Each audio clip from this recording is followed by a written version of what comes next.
सो अब तक हमने ऑर्गेनिक की कुछ क्लासेस करी है. सो this is the first class of medicine, and that is going to be a very important as well as easy lecture, that is IBD, inflammatory bowel disease. And I'm going to talk about IBD because एक तो ये इससे question बहुत सारे बनते हैं if we talk about the MCQs. और ये it is a very important topic for the university examinations as well. So I have chosen this topic. तो ये इसलिए कि चलो जो हमारा बड़ा पार्ट है वो भी कवर हो जाएगा. एंड इसमें से जो है यहाँ पर क्लियर भी हो जाएगा आपको कि कैसा मेडिसिन पढ़ा रही हूँ मैं. So we'll not waste any time. We'll start having the lectures. So it is inflammatory bowel disease. So there is a difference between IBD and IBS. People, even the medical students, they do get confused between IBD and IBS. So the major difference, we are not going to take IBS in this video, in this lecture, but specifically इसलिए बता रही हूँ क्योंकि यहाँ पर बहुत सारे questions भी बनते हैं. और दूसरा, to clear your perspective, to clear your thoughts between these two, it is inflammatory bowel disease.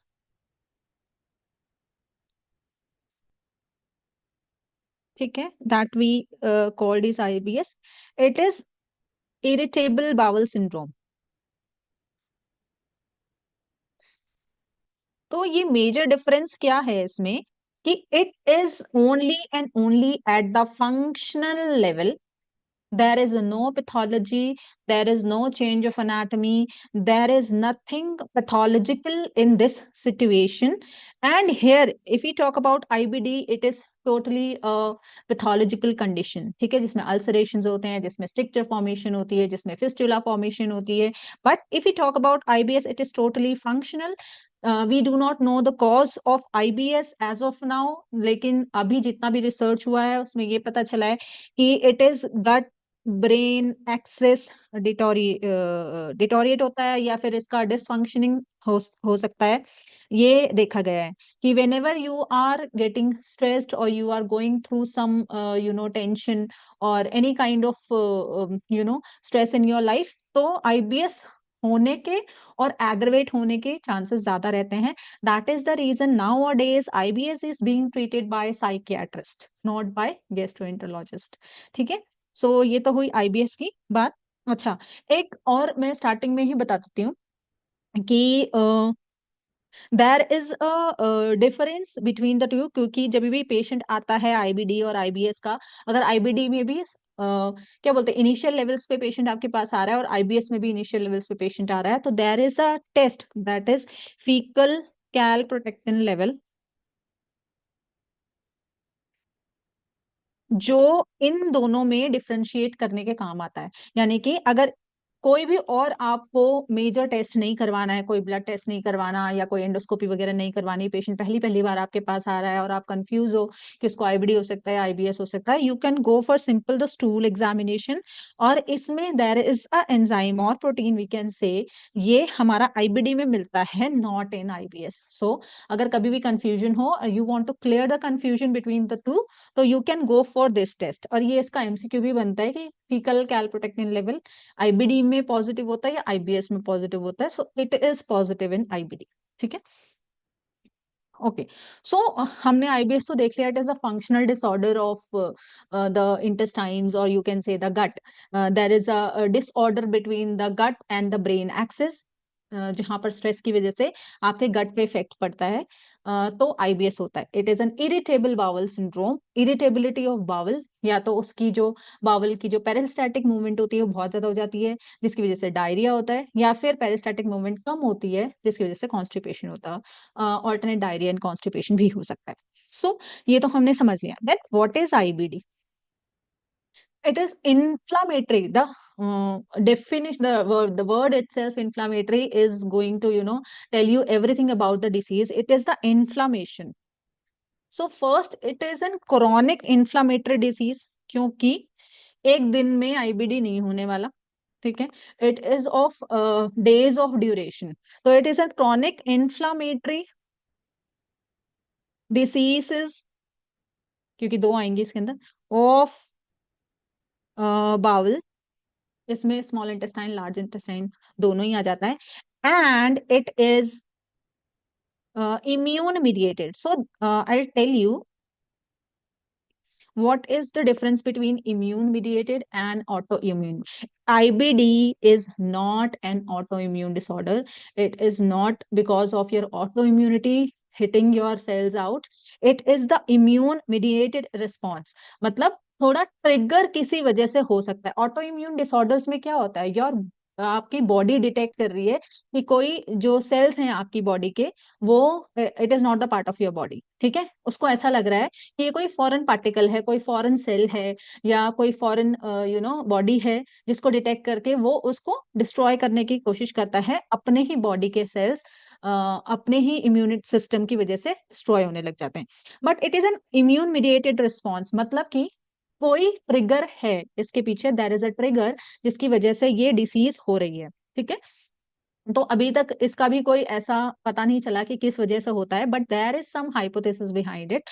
First is बोला गया है कि जो इसकी etiology में बोला गया है कि ऐसे तो हमें नहीं पता कि किस कारण से ये इम्यून मीडिएटेड रिस्पॉन्स होता है, जिसकी वजह से ये क्रोनिक इन्फ्लामेटरी डिसीज बन जाती है बावल की, ये नहीं पता चल रहा है। लेकिन कुछ ऐसे रिसर्चेस सामने आए हैं जिसकी वजह से ऐसा लग रहा है कि शायद ये कारण हो सकता है। सो फर्स्ट ये बोल रहे हैं कि जो माइक्रोबायोटा है ना, वो हमारा डिसबैलेंस हो रहा है, ठीक है। तो डिसजेनेसिस मतलब जो हमारे गुड गट बैक्टीरिया और बैड गट बैक्टीरियाज हैं, दोनों में कुछ ना कुछ कुछ डिसबैलेंस हो रहा है कि बैड वाले बैक्टीरिया ज्यादा ऊपर हो रहे हैं, जिसकी वजह से इन्फ्लेमेटरी कंडीशंस बाउल में प्रोड्यूस हो रही है और इन्फ्लेमेशन हो रहा है, ठीक है। जो इन्फ्लेमेशन के हमारे सारे जो ट्रिगर्स होते हैं वो साइटोकाइंस रिलीज होना और वो सब कुछ, वो सब इसकी वजह से हो रहा है। ये हाइपोथेसिस बताया है। दूसरा एक हाइजीन हाइपोथेसिस भी बोला है, ठीक है, क्योंकि as we are Indians we know that कि हम कितने सारे जर्म्स से, बैक्टीरिया से, है ना, वायरसेस से डेली हमारा चलता रहता है। खाने पीने से लेकर, हवा से लेकर, हर चीज में we are encountering with this microorganisms on the daily basis. तो इसीलिए हाइजीन हाइपोथेसिस मतलब कि जो लोग एक्सपोज होते हैं वो तो इम्यून हो गए हैं, बट जो लोग बहुत ही ज्यादा थोड़े सोफिस्टिकेटेड होते हैं कि भाई हम तो ये इसका ही पानी पियेंगे, आरओ का ही पानी पियेंगे, या मिनरल वाटर ही पियेंगे, यही खाएंगे, यहाँ नहीं खाएंगे, तो उन लोगों में भी आईबीडी ज्यादा होने के चांसेस हैं। क्योंकि कहीं पर कहीं ना कहीं तो you are going to expose with this bad bacterias और बैड जर्म्स, तो वहां पर जितना ज्यादा हाइजीनिक आप रहते हो उतना ज्यादा ये आईबीडी होने के चांसेस ज्यादा हैं। That is the reason it is more common in developed countries, ठीक है। यानी कि जिन कंट्रीज में, यूरोपियन कंट्रीज या वेस्टर्न कंट्रीज, जहां पर भी ऐसे ऑर्गेनिजम्स इधर उधर नहीं घूम रहे फिरते होते हैं, या लोग इधर उधर थूकते उगते नहीं है, या खाना बिल्कुल बहुत अच्छा मिलता है, तो वहां पर इनका जो गट में जो बैक्टीरियाज हैं, they are most probably the good gut bacterias, और थोड़ा सा भी कहीं से ये बैड बैक्टीरियाज हैं कि उस कांटेक्ट में आ जाते हैं तो तुरंत फिर रिस्पॉन्स करने लग जाता है, जिसकी वजह से भी ये inflammatory condition of bowel develop होने लग जाती है। तीसरा बोला है कि अगर किसी के जेनेटिक्स में ही हो, ठीक है, आईबीडी किसी के जीन्स में ही हो, या फिर मतलब उनकी हिस्ट्री में हो, कहीं फैमिली हिस्ट्री में हो, तो भी उन लोगों को ये आईबीडी होने के चांसेस ज्यादा रहते हैं। सो अभी कुछ पता नहीं कि क्या कारण है, but these could be three reasons, या कह सकते हैं these are the three aetiological factors जिनसे बोला गया है कि आईबीडी होने के चांसेस इन लोगों में ज्यादा है, ठीक है। सो उसके बाद क्या मतलब क्लिनिकल फीचर्स जैसे हम बताते हैं ना, तो यहाँ पे दो चीजें, जैसे मैंने बोला कि these are the two diseases in the section of IBD. IBD के अंदर दो इसके सब टाइप्स हैं। First is Crohn's, second is ulcerative colitis. अब इन दोनों के ही सिम्टम्स अलग अलग हैं, इन दोनों की पैथोलॉजी, हिस्टोलॉजी, जब आप इनके एंडोस्कोपी में जाओगे तो क्या क्या चेंजेस मिलेंगे, और कौन कौन से, जैसे हमने बोला कि एक बावल डिसऑर्डर है, तो बावल का कौन सा पार्ट क्रॉन्स में इन्वॉल्व होगा, कौन सा अल्सरेटिव कोलाइटिस में इन्वॉल्व होगा। सो यहाँ पर दोनों का डिफरेंशिएशन बहुत बहुत ज्यादा इंपॉर्टेंट है, क्योंकि यहीं पर कंफ्यूजन हो जाती है कि अच्छा किस में ब्लीडिंग थी, किस में ब्लीडिंग नहीं थी, किस में म्यूकस था, किस में म्यूकस नहीं था। तो यह इसीलिए ये एग्जामिनर्स का बहुत कॉमन बोल सकते हैं कि टॉपिक है, यहाँ से क्वेश्चन बहुत ज्यादा पुट अप किए जाते हैं। सो फर्स्ट ऑफ ऑल देखो, दोनों ही इंफ्लामेटरी कंडीशंस हैं, दोनों ही क्रोनिक कंडीशंस हैं, और दोनों ही इम्यून मीडिएटेड कंडीशंस हैं, और दोनों ही बावल को इन्वॉल्व करने वाली कंडीशंस हैं। बट मोस्ट कॉमन पार्ट दोनों में कौन सा इफेक्ट हो सकता है? सो क्रॉन्स में हम देखते हैं कि जो मोस्ट कॉमन पार्ट है that is ilium, which is going to be affected, and ulcerative colitis it is rectum which is being affected first। First बोलो या बहुत मोस्ट कॉमनली बोलो, इस तरह से हम कह सकते हैं। सो नंबर वन, इसके बाद इट इज इलियोसिकल जंक्शन, ठीक है। रेक्टम के बाद इट इज सीकम, फिर then the descending colon and so on, ठीक है। लेकिन first part is to be affected is rectum here, and first part it is to be affected here is, just a second, okay। So the ileum is the first part to be involved or most common part to be involved, and rectum hair is the most common part to be involved, ठीक है। ऐसा नहीं है कि क्रॉन्स फिर ilium की जगह और जगह नहीं हो सकता, बट इलियम के बाद जो सेकंड कॉमन है वो इलियोसिकल जंक्शन है, then afterwards it caecum can be involve, but ऐसा नहीं है कि ये पहला सीकम को इन्वॉल्व करने वाला है। It first and most common part to be involved is ileum here, and here it is the rectum will be spared. The rectum is not going to be involved here in Crohn's, whereas if we talk about ulcerative colitis, rectum is the first part to be involved, ठीक है। तो rectum से ही start होता है, then going to caecum, then descending colon, and then the transverse colon, and then the ascending colon. As we know that अगर हम large intestine की बात करें, है ना, so this is the structure and this is the rectum। So rectum, the first involvement of rectum, then afterwards ये cecum तक जाएगा, then the descending colon, then the transverse colon, and then the ascending colon। So यहाँ पर क्या होता है ulcerative colitis में, दो तीन चीजें आप यहाँ पे ध्यान रखो कि जैसे यहाँ पे रेक्टम स्पेयर है ना, तो यहाँ पे रेक्टम स्पेयर नहीं होगा, रेक्टम में सबसे पहले इन्वॉल्वमेंट होगी, और अगर सिर्फ रेक्टम इन्वॉल्व है देयर कैन बी प्रोक्टाइटिस, क्योंकि सिर्फ रेक्टम अभी इन्वॉल्व हुआ है। अगर रेक्टम भी रेक्टम के साथ, जैसे इसमें क्या होता है ना, इनवर्ड अपवर्ड जाता है, ये रेट्रोग्रेड स्प्रेड हम इसको बोलते हैं, यानी कि पहले नीचे वाले पार्ट्स इन्वॉल्व हुए और उसके बाद फिर हमारे ऊपर वाले पार्ट्स इन्वॉल्व हो रहे हैं। तो अगर रेक्टम सिर्फ इन्वॉल्व होता है तो प्रोक्टाइटिस, अगर ये रेक्टम के साथ सीकम एंड फिर डिसेंडिंग कोलॉन ये सब इन्वॉल्व करने लग जाता है, so it is on the left side, so left sided colitis हो जाता है ये, ठीक है। और अगर यहां से लेके यहां तक पूरे पार्ट्स को इन्वॉल्व करता है तो दैट इज पैन कोलाइटिस, मतलब पूरा का पूरा कोलॉन ही इसने इन्वॉल्व कर लिया है। तो ये भी चांसेस हैं कि सिर्फ रेक्टम ना इन्वॉल्व होके हमारा caecum, ascending, transverse and descending colon सारा का सारा इन्वॉल्व हो सकता है, तो हम इसको पैन कोलाइटिस बोलते हैं। और इसमें पैन कोलाइटिस होने के चांसेस कम होते हैं, ना के बराबर होते हैं। इलियम पहला इन्वॉल्व होता है, इलियोसिकल जंक्शन इन्वॉल्व होता है, फिर कहीं ना कहीं जाकर सीकम भी इन्वॉल्व हो सकता है, बहुत rare, but the chances are rare, ठीक है। अब इसमें ये तो हमारे जो पार्ट्स कहीं कहीं पे क्या क्या इन्वॉल्व होते हैं वो हमको पता चला। अभी इसमें क्या ना, सिम्टम्स दोनों में ही सिमिलर सिमिलर आते हैं, ठीक है। अब हमको अंदर जाके तो पता अभी नहीं चलने वाला कि क्या कौन सा पार्ट इन्वॉल्व है, कौन सा नहीं इन्वॉल्व है, इसको अल्सरेटिव कोलाइटिस है या इसको क्रॉन्स है। तो हमको सबसे पहले पेशेंट लेके आने वाला है हमारे पास सिम्टम्स, तो सिम्टम्स यानी क्लिनिकल फीचर्स, तो क्या लेके आने वाला है, क्रॉन्स में क्या हो सकता है। सो क्रॉन्स में देखो डायरिया दोनों में होने वाला है, ठीक है, दोनों में पेन होने वाला है, एब्डोमेन में पेन होने वाला है, दोनों में ही। और दोनों में क्या होता है कि म्यूकस और ब्लड, ये इसी में डिफरेंशिएशन है बस। ऐसे ही हम आईबीएस और आईबीडी में भी डिफरेंशिएशन करेंगे कि आईबीएस में कभी भी ब्लड नहीं आता, बट अगर अगर स्टूल में ब्लड आ रहा है तो that means the patient is suffering from IBD.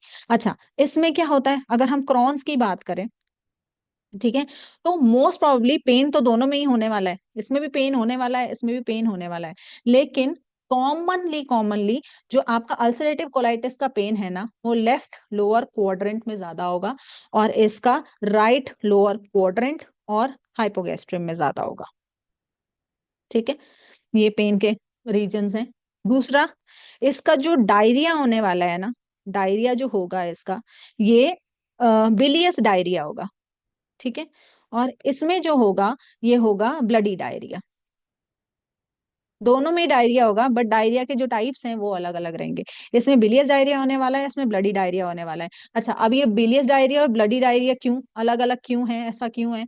क्योंकि ब्लड तो इसमें क्यों आने वाला है, क्योंकि रेक्टम के जो जहाँ पे भी ये इन्वॉल्व करता है ना, रेक्टम को मोस्टली करता है, तो रेक्टम के जो म्यूकोजा और सब म्यूकोजा है उसको इफेक्ट करता है, और वहां पे जो ब्लड वेसल्स होती है उनको ब्रेकआउट करता है। इस कारण से ब्लडी डायरिया होने के चांसेस ज्यादा रहते हैं।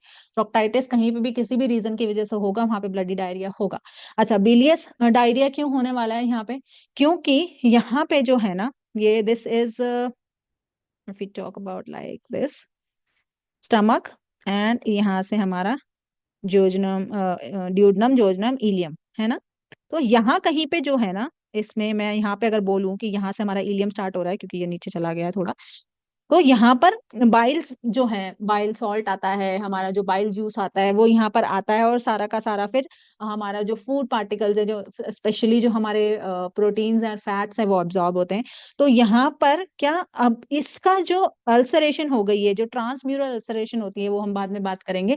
यहाँ पे बाइल आके सिक्रीट करता है, और ये एब्जॉर्ब नहीं कर पाता उस बाइल को, इसीलिए डायरिया, बिलियस डायरिया लगता है, आता है। क्यों एब्जॉर्ब क्यों नहीं कर पा रहा? क्योंकि इसके जो हमारा इंटेस्टाइन है, वो उसमें क्रॉन्स की वजह से अल्सरेशन हो गई है, स्ट्रक्चर फॉर्मेशन हो गई है, या स्ट्रक्चर अभी नहीं भी हुआ लेकिन फाइब्रोसिस फॉर्मेशन हो गई है, जिसकी वजह से जो बाइल है वो अब्जॉर्ब होना चाहिए था, और वो बाइल अब्जॉर्ब नहीं हो पा रहा है। वो किसी भी प्रोटीन को या फिर फैट सॉल्युबल जो विटामिन है या फैट को वो स्टोर नहीं, अब्जॉर्ब नहीं कर पा रहा है, जिसकी वजह से बाइल एज इट इज निकल जा रहा है। तो ये बिलियस डायरिया आता है। चलो, अभी सिम्टम्स तो पेशेंट इतने ही लेके आने वाला है हमारे पास। पेन कहेगा, ब्लड कहेगा, म्यूकस कहेगा। इसमें म्यूकस भी होता है, इसमें भी म्यूकस हो सकता है, लेकिन इसमें ब्लड ज्यादा होता है। म्यूकस क्योंकि ब्लड इतना ज्यादा होता है तो म्यूकस में दिखता नहीं है, यहाँ पर म्यूकस ज्यादा इन्वॉल्व रहेगा, यहाँ पर ब्लड ज्यादा इन्वॉल्व रहेगा। So if you talk about the investigation, अब हमें तभी पता चलने वाला है ना कि अंदर क्या चल रहा है। इन्वेस्टिगेशन जब हम करते हैं तो हम क्या देखते हैं कि अंदर क्या क्या और डिफरेंसेस हैं इनके बीच में।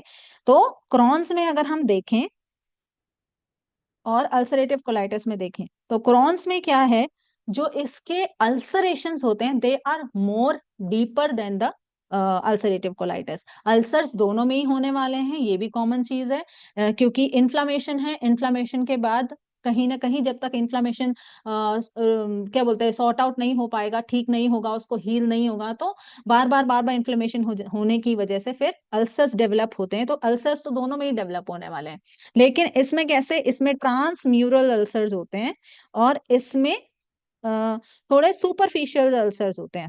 ठीक है, अब इन दोनों में क्या डिफरेंस है? ट्रांस म्यूरल म्यूरल मतलब ये हमारा, for example, these are 4 layers of intestine में, हमारी 4 लेयर्स है। ठीक है, तो जो फर्स्ट लेयर है that is mucosa, second layer है that is submucosa, third layer है that is muscularis, last one is serosa. ठीक है, तो हमने अपर जी एंडोस्कोपी करी, और एंडोस्कोपी के बाद सबसे पहले जो चीज हमको एंडोस्कोपी में नजर आती है, कोई सा भी हम इसमें दोनों में से जिसमें भी करने वाले हैं, वो अल्सर्स नजर आने वाले हैं, है ना। अल्सर्स नजर आएंगे। तो अल्सर्स, अब हमको अल्सर्स तो दिख गए हैं, लेकिन क्रॉन्स है या अल्सरेटिव कोलाइटिस है, ये कैसे पता चलेगा? ये ऐसे पता चलेगा कि जिसके अल्सर ज्यादा डीप हैं, डीप और ट्रांसम्यूरल अल्सर्स, इसमें क्या होता है कि पूरा का पूरा हमारा ये चारों लेयर्स इन्वॉल्व होती हैं, ऐसे करके सारे के सारे लेयर्स तक अल्सर चले जाते हैं। इतना ज्यादा इन्फ्लेमेशन होता है कि एक जगह पे जाता है और डीप इन्वॉल्वमेंट कर देता है, यानी कि यहाँ इसको इन्फेक्ट करेगा, इसको करेगा, इसको, सबको नीचे मतलब काटता हुआ जाएगा, और पूरा यहाँ से अल्सर फॉर्मेशन हो जाता है। इसलिए इसको ट्रांस म्यूरल अल्सर्स और सर्पिजिनस अल्सर्स भी करते करते हैं। सर्पिजिनस में सर्प मतलब स्नेक, जैसे, तो ये सीधे अल्सर ऐसे ऐसे होते हैं, तो ऐसे ऐसे सांप जैसे लगते हैं, इसीलिए इनका नाम सर्पिजिनस अल्सर्स है और ट्रांसम्यूरल अल्सर्स। लेकिन अल्सरेटिव कोलाइटिस में क्या होता है, दिस इज द लेयर, यहाँ पर हमारा ये मोस्टली या तो सिर्फ म्यूकस म्यूकस तक ही रहेगा, म्यूकोसा तक ही रहेगा, या फिर ज्यादा से ज्यादा सब म्यूकोसा को इन्वॉल्व कर लेगा। तो इसीलिए ये सुपरफिशियल अल्सर्स है।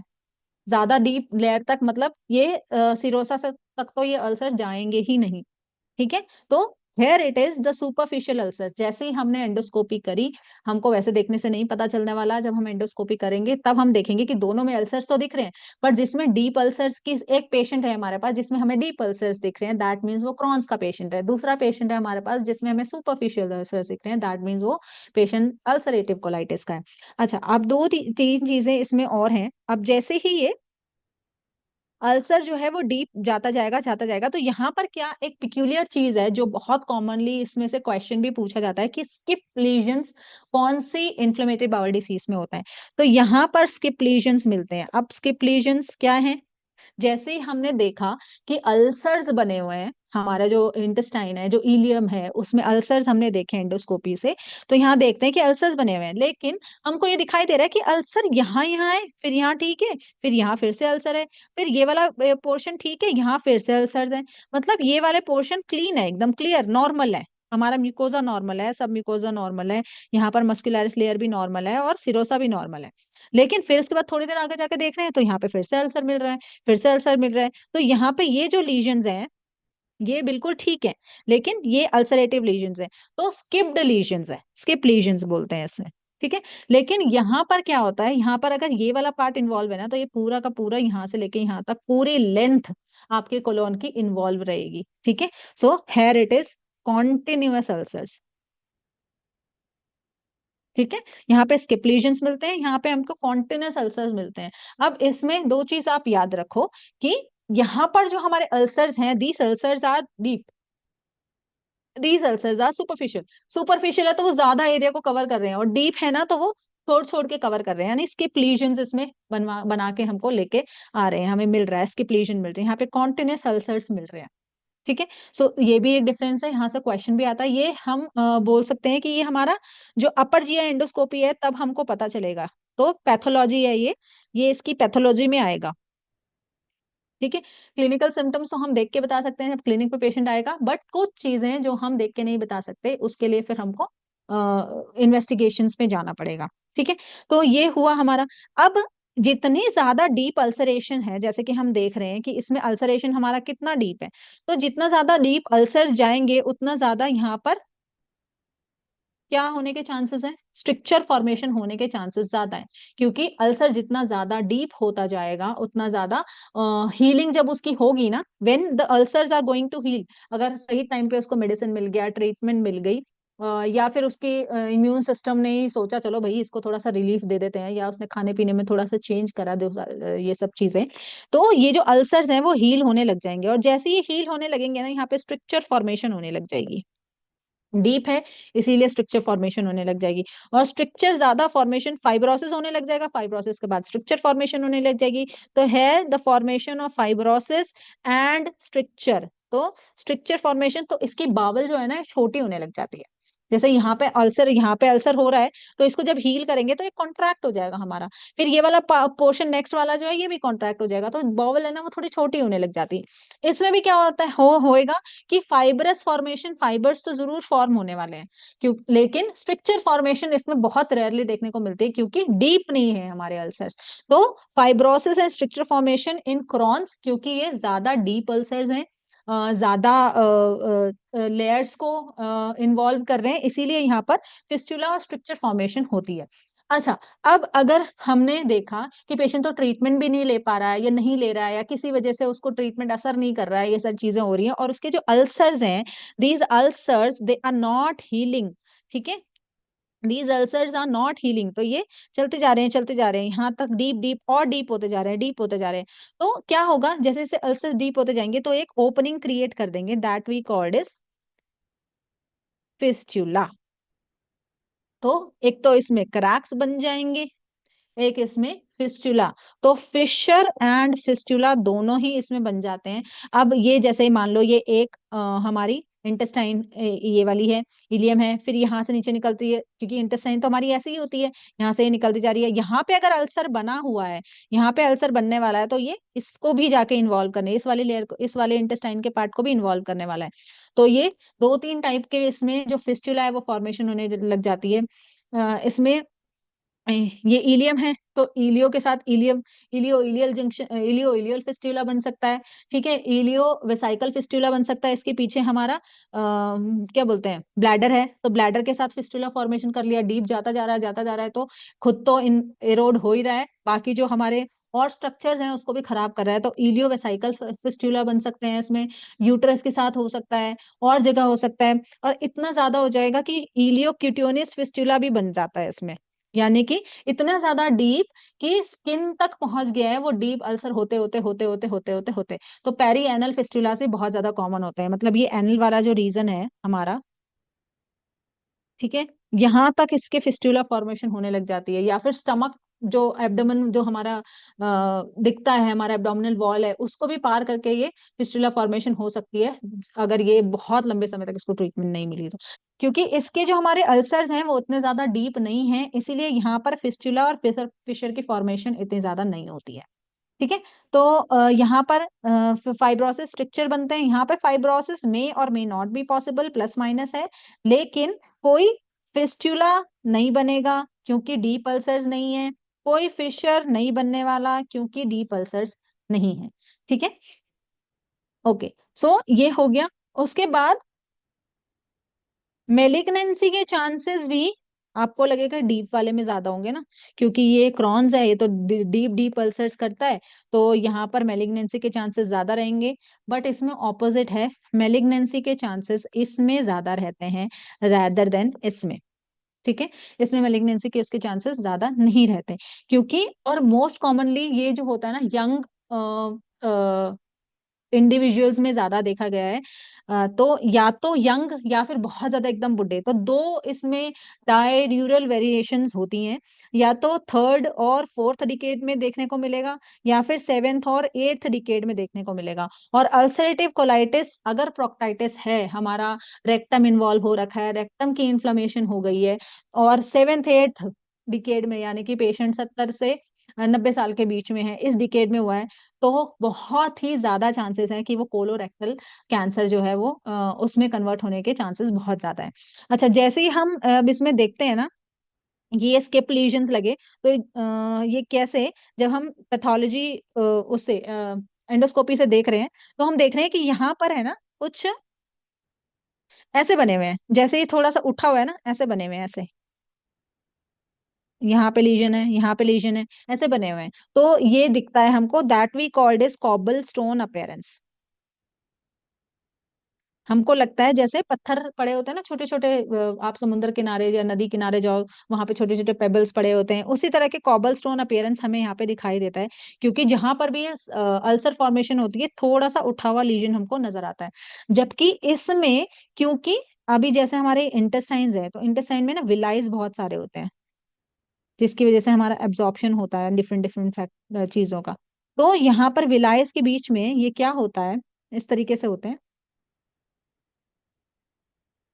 और ये क्योंकि हमारे सिर्फ सुपरफिशियल लेयर को ही इन्वॉल्व करने वाला है, डीप लेयर तक नहीं जाने वाला है, इसीलिए ये ऊपर ऊपर के ऊपर वाली लेयर पे ही हमारे जो विलाइज होते हैं वो रहते हैं, और ये विलाइज को पूरा डिस्ट्रक्ट कर देता है। इसीलिए जैसे इसमें कोबल स्टोन अपेयरेंस दिखाई देती है, इसमें हमारी लेड पाइप अपेयरेंस दिखाई देती है।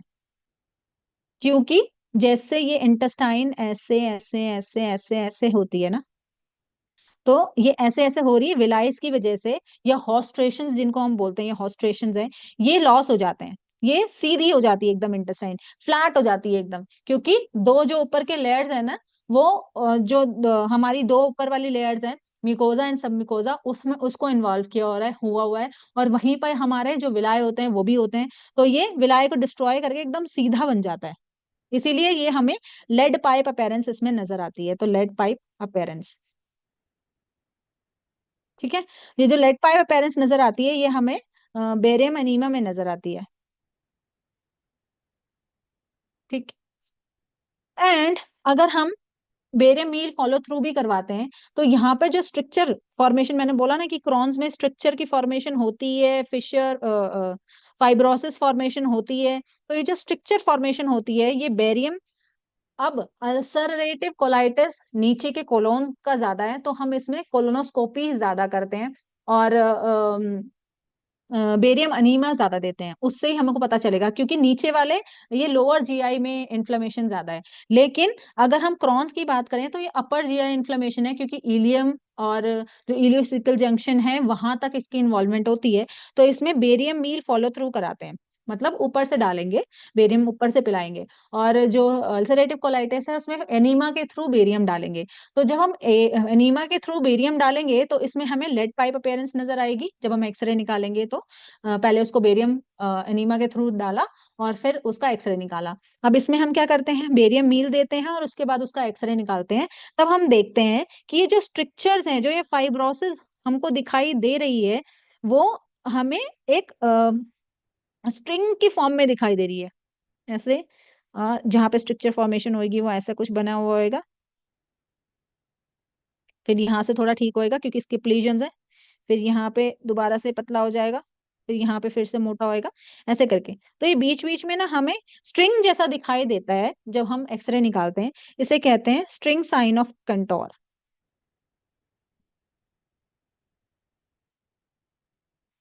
जो स्ट्रिंग जैसा पतला पतला नजर आता है वो इसलिए नजर आता है क्योंकि फाइब्रोसिस यहाँ पे हो गया और जगह पे फाइब्रोसिस नहीं है।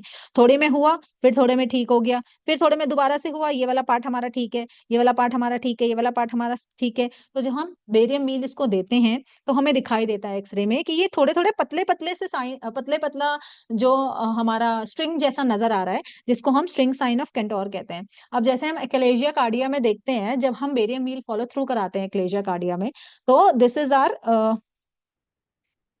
ईसोफेगस।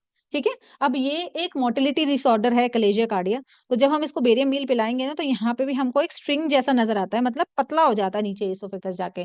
बिल्कुल उसका जो लोअर क्या बोलते हैं, जो लोअर एंड है, लोअर ईसोफेजल जो है स्फिंक्टर, वो बहुत ज्यादा टाइट हो जाता है। Yes, that is bird beak appearance. तो अगर हम एक कलेजिया कार्डिया की बात करें तो that is bird beak appearance.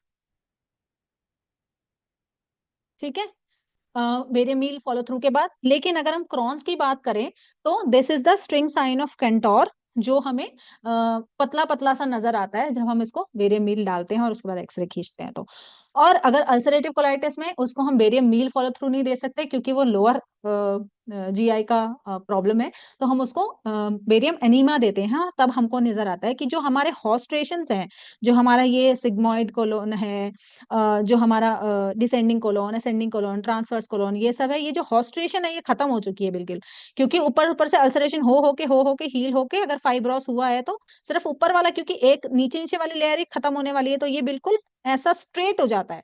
तो हॉस्ट्रेशन खत्म होने की वजह से ये स्ट्रेट अपीयरेंस दिखती है, जिसको हम लेट टाइप अपीयरेंस बोलते हैं। सो ये इसमें नहीं होती, it is not present in Crohn's disease, it is present in ulcerative colitis. Else, we are, I'll tell you अब वन मोर थिंग कि यस, हाँ वो तो बता दिया मैंने।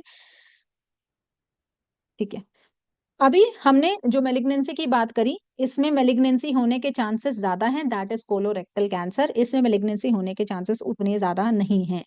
ठीक है, because of the formation of यहाँ पे जो ब्लीडिंग है और प्रोक्टाइटिस होने की वजह से कोलोरेक्टल कैंसर होने के चांसेस ज्यादा हैं। बट यहाँ पर क्योंकि हमारा इलियम इन्वॉल्व है, तो वहां पर कोलोरेक्टल कैंसर या फिर बोल सकते हैं small intestine cancer, it is not that much common.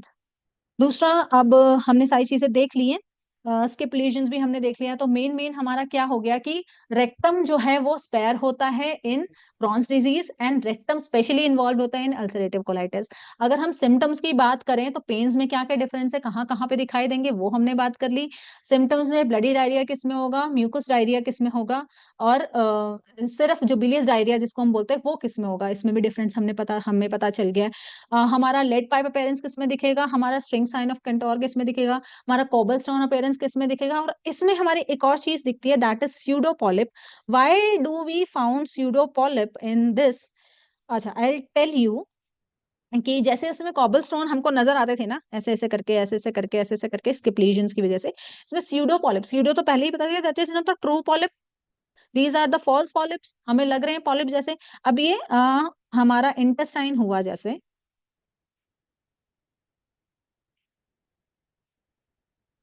ठीक है। अब मैंने बताया कि अल्सरेटिव कोलाइटिस में जब हम बात करते हैं तो हमारा ये दो लेयर्स इन्वॉल्व होते हैं, ज्यादातर ये दो लेयर्स इन्वॉल्व होते हैं।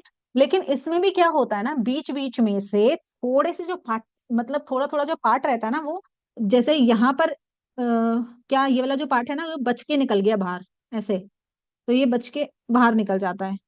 तो जो बाहर निकल जाए, जो अल्सर फॉर्मेशन, जिसमें अल्सर फॉर्मेशन हो रखी है, वो वाले ये वाले पार्ट है, ये हमें स्किप लीजन की तरह नहीं नजर आएंगे, क्योंकि ये दूर दूर बहुत ज्यादा नहीं होते। ये ऐसे पॉलिप्स जैसे फॉर्मेशन हो जाती है कि जो बचना चाहता है, जैसे जिसका जो जो लेयर है या जो एपिथेलियल सेल्स हैं वो बच पाए हैं, जिसमें अल्सरेशन नहीं हो रही है, तो ये वो वाले पार्ट्स हैं जिसमें अल्सरेशन नहीं हुई, तो ये हमको पॉलिप्स जैसे नजर आता है, कहीं कहीं दिखाई देंगे। ऐसा नहीं है कि जैसे स्किप लीजन में यहाँ है, फिर यहाँ है, फिर यहाँ है, फिर इसमें क्या हो सकता है कि यहाँ है, एक और कहीं आगे जाके हो सकता है, या और कहीं आगे जाके हो सकता है, तो हमको ऐसा लगता है कि ये पॉलिप्स है। तो ये रियल में पॉलिप्स एक्चुअली नहीं होते, दे आर सूडो पॉलिप्स। और ये क्यों निकल के आ रहे हैं, क्योंकि ये जो अल्सरेशन है, जो लाइनिंग की जो ब्रेकआउट आ गया है, लाइन के अंदर जो ब्रेक आ गया है, उससे बचने के लिए ये बाहर निकलते हैं थोड़े एपिथेलियल सेल्स, और ये खट्टे जैसे हो जाते हैं, जो पॉलिप की फॉर्मेशन ले लेते हैं। अब यहाँ पे जो क्या है ना, बीच बीच में क्रिप्ट सेप्सिस भी इसमें बनती है, क्रिप्टाइटिस हो जाता है, क्रिप्ट एप्सिस हो जाती है, जो इसमें नहीं होती। अब ये क्रिप्ट एप्सिस क्या है, यहीं पे ही, मतलब जैसे ये हमारी इंटेस्टाइन के लेयर्स हैं, 4 लेयर्स हैं, तो यहाँ पे ना हमारे क्रिप्ट फॉर्मेशन हुई हुई होती है, ठीक है। इन्हीं क्रिप्ट्स के बीच में यहाँ पर, जैसे ये दो निकले, इन्हीं के बीच में यहाँ पर थोड़ी सी स्पेस होती है, जहां पर हमारे जो माइक्रो ऑर्गेनिजम्स हैं वो ग्रो करने लग जाते हैं, क्योंकि इन्फ्लामेशन है, अल्सर फॉर्मेशन हो रहे हैं, हमारे जो गट माइक्रोबायोटा है उसकी भी डिसबायोसिस हो रखी है, ऊपर नीचे हो रखे हैं। तो यहाँ पे जो ये स्यूडोपॉलिप्स जैसे बनते हैं ना, इनके बीच में थोड़ी सी जगह बन जाती है, जहां पर ये माइक्रो ऑर्गेनिजम्स फंस जाते हैं। और जैसे जैसे ये ग्रो करते रहते हैं, करते रहते हैं, करते रहते हैं, तो पहले तो ये क्रिप्ट जो है, क्रिप्ट मतलब एक हमने देखा होगा माउंटेन्स में भी क्रिप्ट्स होती हैं, जैसे माउंटेन बना हुआ है तो उसमें बीच बीच में थोड़े से यहाँ पे क्रिप्ट्स बनी हुई है, जो थोड़ी सी जगह खाली है। तो यहाँ पर ये क्या, बहुत सारे माइक्रो ऑर्गेनिजम्स कलेक्ट हो जाएंगे यहाँ पे आके, कलेक्ट हो जाएंगे।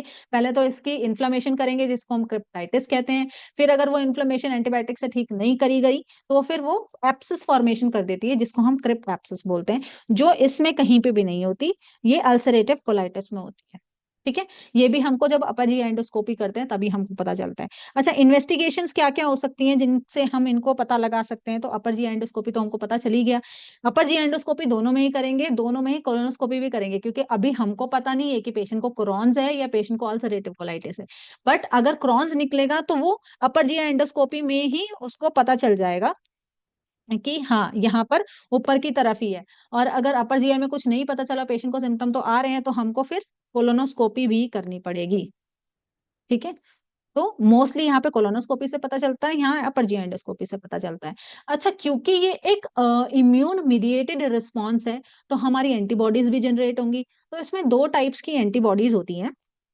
सो अगर हम क्रॉन्स की बात करें, तो इसमें एक एंटीबॉडी पाई जाती है, दैट इज एस का, और इसमें एक एंटीबॉडी पाई जाती है, दैट इज पी एन का,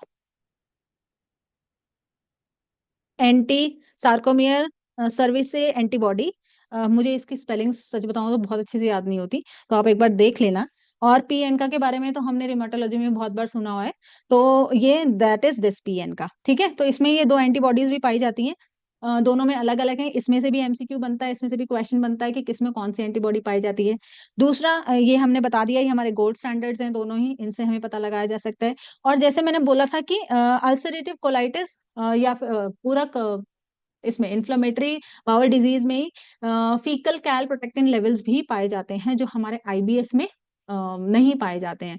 तो ये आईबीएस और आईबीडी को डिफरेंशिएट करने का एक पहला टेस्ट है, ठीक है। So I think I have covered most of the things in this video. और कोई और क्वेश्चंस हो इससे रिलेटेड तो you can ask.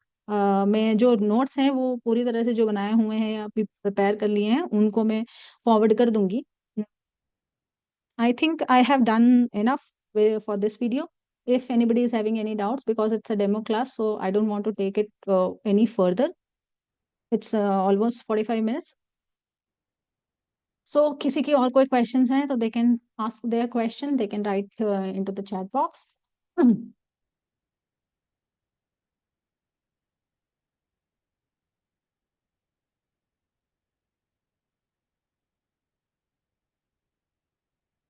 So I'll stop the sharing.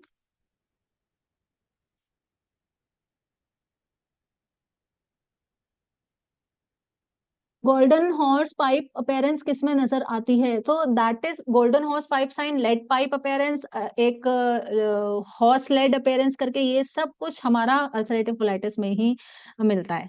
ठीक है, so I have read in a book, I do not remember the book, but उसमें लिखा हुआ था कि there are two things, hose pipe appearance and garden hose appearance. तो garden hose मतलब वो गार्डन में पाइप से वो पानी नहीं डालते हैं, तो उसकी अपेयरेंस किस में दिखती है? तो लेड पाइप अपेयरेंस, कोई भी pipe, horse appearance, these are all into the ulcerative colitis.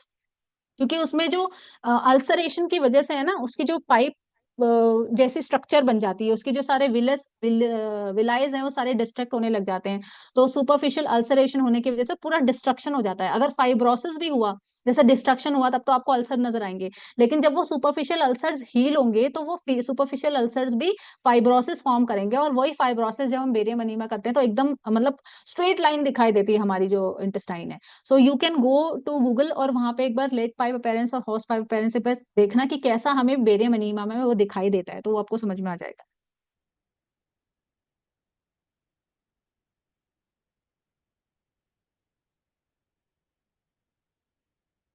Pseudo polyp, repeat करिए। Okay okay, so I have to share my screen again.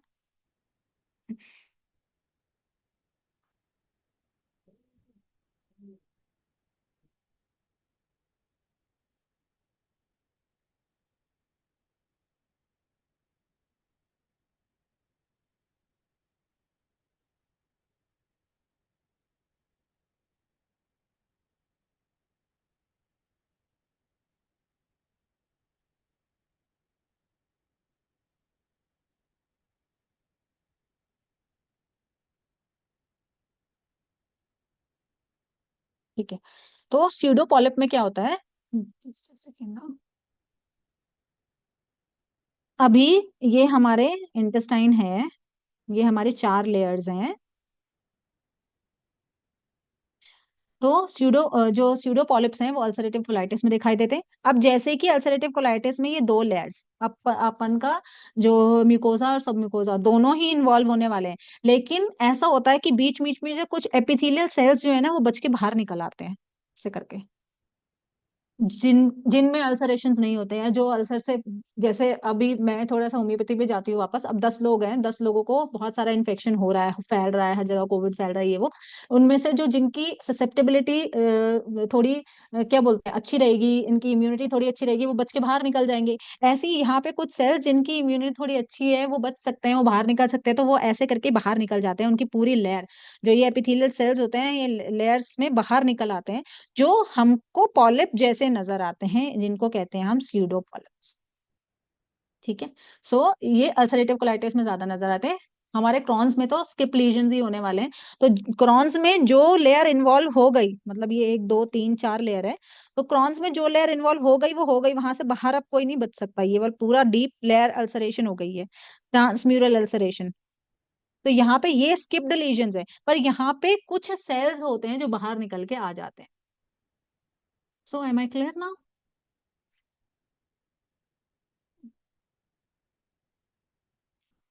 ऐसे ही डेली क्लासेस रहेगी तो कभी कभी ऐसा रहेगा कि कभी कभी, ये तो आपको सर के ही बारे में, सर से प्लीज बता, सर है ना पूरा क्लियर कर देंगे। आपको जिन क्लासेस से रिलेटेड जो भी इश्यूज हैं या जो भी क्वेश्चंस हैं, कितने रिपीटेडली क्लासेस होने वाली हैं, कितना फ्रीक्वेंटली कौन कौन से टॉपिक्स कवर होंगे, तो वो सर बेहतर बताएंगे आपको, तो वो उनसे आप जानकारी ले लीजिएगा। एस का और एन का रिपीट कर दीजिए। ओके, सो देखो, दो, जैसे मैंने बताया कि ये एक इम्यून मीडिएटेड रिस्पॉन्स है ना, कि इम्यूनिटी हिट करती है, कोई ट्रिगर हिट करता है और उसके बाद से इसमें इन्फ्लेमेशन चालू होने लग जाती है। तो जैसे ही कोई ट्रिगर हिट करा तो एंटीबॉडीज जनरेट होने लग जाती हैं। तो इसमें भी दोनों कंडीशंस में एंटीबॉडीज जनरेट होंगी। तो अगर हम क्रॉन्स की बात करें तो क्रॉन्स में अलग एंटीबॉडी जनरेट होंगी, और अगर हम अल्सरेटिव कोलाइटिस की बात करें तो उसमें अलग एंटीबॉडीज जनरेट होंगी। तो अगर हम एंटीबॉडी टेस्ट करवाते हैं तो क्रॉन्स में हमें एस का एंटीबॉडीज मिलेंगी, और जो अल्सरेटिव कोलाइटिस है उसमें हमें एन का एंटीबॉडीज मिलेंगी।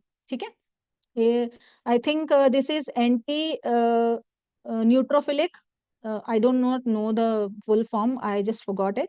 तो आप एक बार जाके दोनों को चेक कर लेना। ये तो एंटी सार्कोमेयर सर्विस एंटीबॉडी है, पी एन का full form I just it just skipped my mind. तो दोनों में अलग अलग एंटीबॉडीज मिलेंगी। अब क्रॉन्स को और इसको आप कैसे याद रख सकते हो? मेरे को तो ऐसे याद रखने की जरूरत नहीं पड़ी थी, बट सी से आप सी याद रख सकते हो, ऐसा कर सकते हो। ठीक है, और पी एन का इज अल्सरेटिव कोलाइटिस, इतना याद रख सकते हो। तो ये दो एंटीबॉडीज हैं जो अगर आप यूनिवर्सिटी एग्जामिनेशन में लिखना चाहते हो तो इन एंटीबॉडीज को जरूर जरूर इंक्लूड कर लेना दोनों के डिफरेंशिएशन में। एंड जब भी ये क्वेश्चन, अगर मैं आंसर राइटिंग की बात करूं तो पहले फर्स्ट ऑफ ऑल आपको डेफिनेशन लिखनी है, उसके बाद उसकी एटियोलॉजी लिखनी है, उसके बाद उसकी पैथोफिजियोलॉजी लिखनी है अगर है तो। जैसे इसमें कोई पैथोफिजियोलॉजी है नहीं तो फिर इसमें डायरेक्ट आप इसका डिफरेंशिएशन कर सकते हैं। There are two diseases in ulcerative, this is in under the heading of inflammatory bowel disease. तो first is Crohn's, second is ulcerative colitis. तो अल्सरेटिव कोलाइटिस में पहले सिम्टम्स, क्योंकि हमें पहले पेशेंट सिम्टम ही दिखाई देगा, तो पहले दोनों के सिम्टम्स अलग अलग कर लो। फिर उसके बाद जब हम अपर जीआई एंडोस्कोपी करते हैं या फिर बेरियम या कोलोनोस्कोपी करते हैं तो हमें क्या क्या चीजें देखने को मिलती हैं। तो ये सारी चीजें आप इसमें दोनों में डिफरेंशिएशन करके लिख सकते हो। अच्छा, one more thing I I just forgot, एक स्मोकिंग से रिलेटेड चीजें भी आती हैं। इसमें smoking can cause ulcerative colitis, here smoking is protective. मतलब जो बंदा स्मोक करता है उसको अल्सरेटिव कोलाइटिस नहीं होगा, कम चांसेस है होने के। ठीक है, सेकंड इसमें जो अपना क्या बोलते हैं अपेंडेक्टमी, इसमें अपेंडेक्टमी इज प्रोटेक्टिव। किसी का अपेंडेक्टमी हुआ हुआ है तो उसको कम चांसेस हैं अल्सरेटिव कोलाइटिस होने के। इसका कोई रीजन फाइंड आउट नहीं हुआ है अभी तक कि क्या है, बट ऐसा देखा गया है। अच्छा, I will tell you one more point regarding to this. अच्छा, ये दोनों जैसे हमारे ना सिस्टम को ही इन्वॉल्व करते हैं, कुछ सिस्टमिक सिम्टम्स भी इसमें मिलते हैं। जैसे एक्स्ट्रा इंटेस्टाइनल सिम्टम्स जो है वो मिलते हैं। इंटेस्टाइन से रिलेटेड तो हमने देख लिया, स्टमक से मतलब जो जीआईटी से रिलेटेड है हमने देख लिया, लेकिन extra out of the GIT कौन कौन से सिम्टम्स हमको देखने को मिलते हैं वो हम देखते हैं। ठीक है, तो क्रॉन्स में ऐसा नहीं है कि जो इसमें है वो इसमें नहीं हो सकता, इसमें नहीं हो सकता, हो दोनों में सकता है। बट कॉमनली जो देखने को मिलता है ना वो मैं आपको बताती हूँ। इसमें जो मोस्ट कॉमन है दैट इज कोलेंजाइटिस। ठीक है, इसमें जो कॉमन देखने को मिलते हैं वो बोलते हैं पायोडर्मा, गैंग्रीनोसम, ये स्किन की कंडीशंस हैं, और एरिदीमा नोडोसम, ये दोनों ही स्किन की कंडीशंस हैं। इसमें हमें क्या बोलते हैं arthritis, migratory arthritis,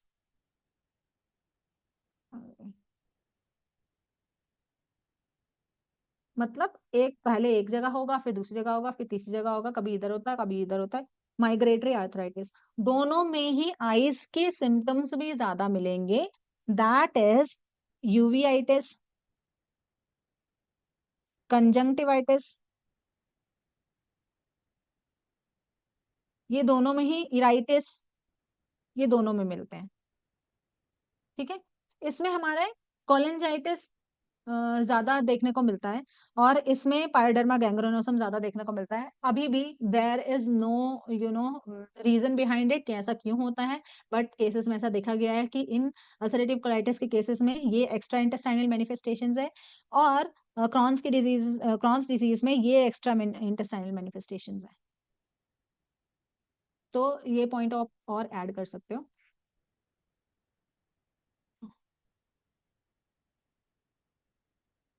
Y colonoscopy should be done in both as you said. देखिए, क्योंकि हमको नहीं पता ना कि हम जिस पेशेंट को देख रहे हैं वो पेशेंट हमारे पास अल्सरेटिव कोलाइटिस का है, पेशेंट हमारे पास क्रॉन्स डिसीज का है। और यस, आई सिम्टम्स दोनों में ही देखने को मिलते हैं, मोस्ट कॉमनली क्रॉन्स में देखने को मिलते हैं, बट अल्सरेटिव कोलाइटिस में भी उतने ही देखने को मिलते हैं।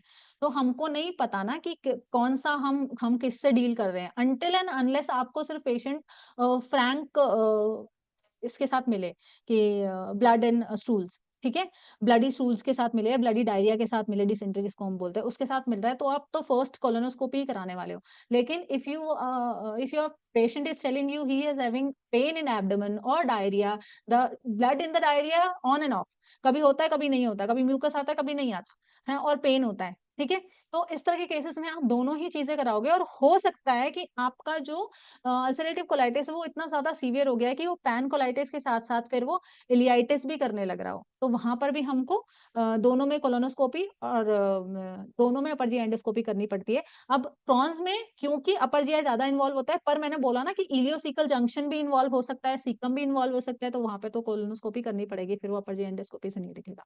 मोस्ट कॉमनली इलियम इन्वॉल्व होता है, लेकिन अगर इलियम नहीं इन्वॉल्व है तो इलियोसिकल जंक्शन इन्वॉल्व हो सकता है, अगर वो भी इन्वॉल्व नहीं है तो सीकम इन्वॉल्व हो सकता है। यूपीपीएससी में कौन सा एग्जाम इस क्वेश्चन इस टॉपिक से आ सकता है? तो ये फर्स्ट जो हमारी एंटीबॉडीज है वो आ सकती हैं, जो पूरा डिफरेंशिएशन है यहाँ से बहुत सारे क्वेश्चंस बनते हैं। जो सारे क्वेश्चंस हैं वो मैंने इसमें बता दिए कि कॉबलस्टोन अपीयरेंस किस में दिखते हैं, स्किप लीजन किस में दिखता है, लेड पाइप किस में दिखता है, ब्लडी डायरिया किस में आता है, बिलियस डायरिया किस में आता है, ये सारे डिफरेंशिएटिंग पॉइंट है।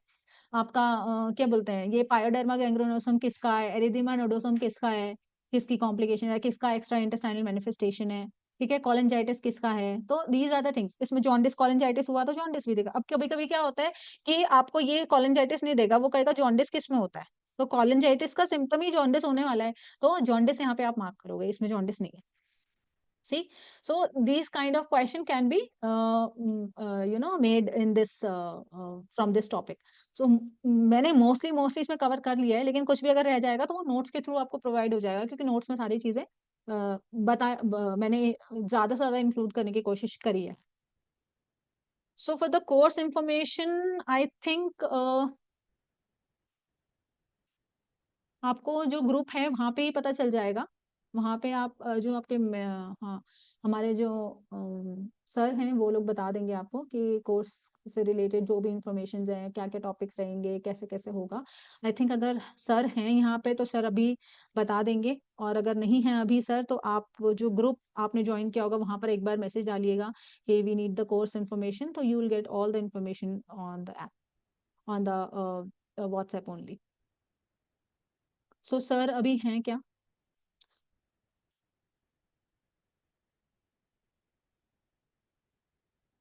और अदरवाइज तो जिस ग्रुप में आपको मैं, हाँ, द नंबर इज हियर, हाँ, somebody had put the number, so you can contact this number and you can talk to the person here. Okay. Diarrhoea में क्या डिफरेंस है? जो क्रॉन्स डिसीज का डायरिया है that is mostly the bilious diarrhoea, and जो ulcerative colitis है, ulcerative colitis से आप याद रखो, कोलाइटिस और ulcers.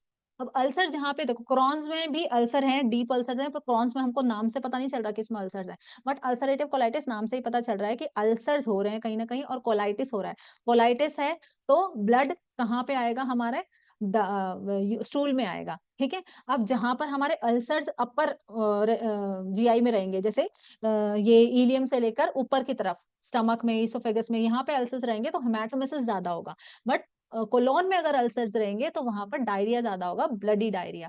Ulcers, ulcerative colitis is going to cause bloody diarrhoea. Crohn's on the other hand is going to be the bilious diarrhoea, is going to be have bilious diarrhoea. तो जैसे मैंने इसमें बताया ना कि यस, वे वर वी, चलो तो जैसे क्रॉन्स है ना ये, इसमें बिलियस डायरिया रहेगा, तो ऐसे भी याद कर सकते हो बी और सी, अगर और कुछ तरीका याद नहीं रह पा रहा है तो। और दूसरी तरफ से ये देख लो कि अल्सरेटिव कोलाइटिस, अल्सर जहां होने वाले हैं वहां पर कोलाइटिस के साथ ब्लीडिंग जरूर होने वाली है, तो ब्लडी डायरिया वहां पे ज्यादा आएगा।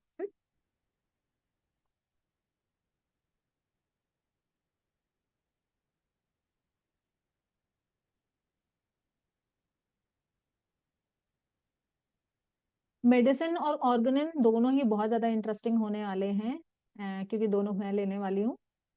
तो जिस किसी के भी कोई डाउट्स दोनों से रिलेटेड होंगे तो वो बहुत इजीली सॉल्व भी हो जाएंगे, और I think there is not a very big amount for both the courses, है ना।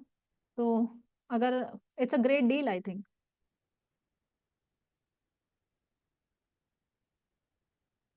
सो आई थिंक सबके डाउट्स क्लियर हो गए हैं, एंड लेक्चर भी बहुत अच्छा हुआ है मेरे अकॉर्डिंग। बाकी किसी के और कोई क्वेश्चंस रह गए हों, they can still put their question into the chat box, and they you will get the notes as well, है ना। जो नोट्स मैंने प्रिपेयर करे हैं वो भी आपको मिल जाएंगे।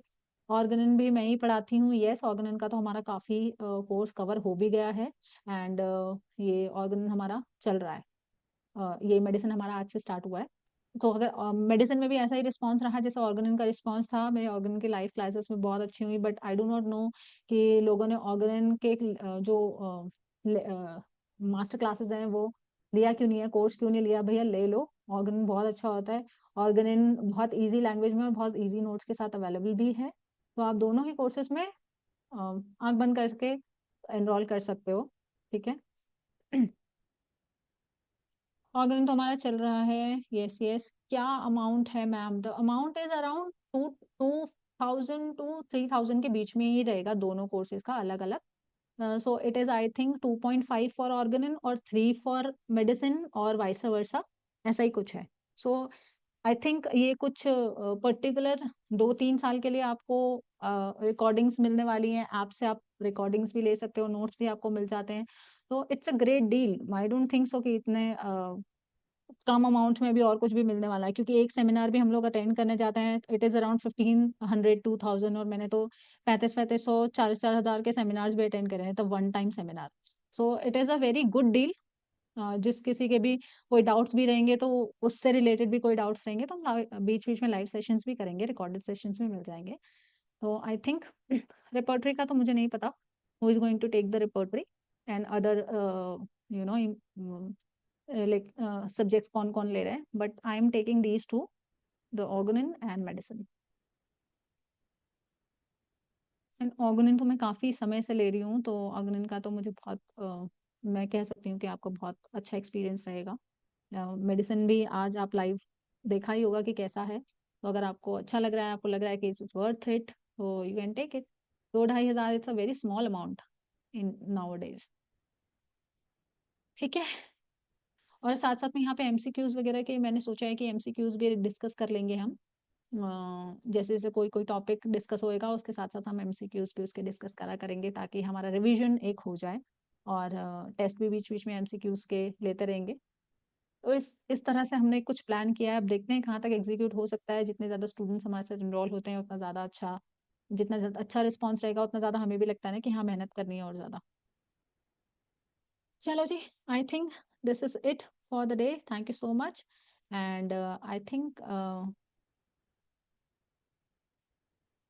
एग्जाम कब तक होगा? एग्जाम कौन सा एग्जाम की बात कर रहे हैं आप?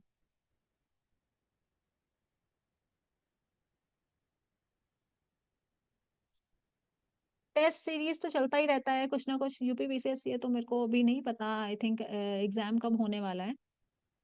अभी तो फॉर्म्स शायद 22 जनवरी तक भरे जाएंगे, उसके बाद एग्जाम। अभी ये गवर्नमेंट वाला का तो कुछ पता नहीं है कब तक होता है, बट हो जाएगा इन नेक्स्ट 2-3 मंथ्स में, आई एम एक्सपेक्टिंग कि हो जाना चाहिए।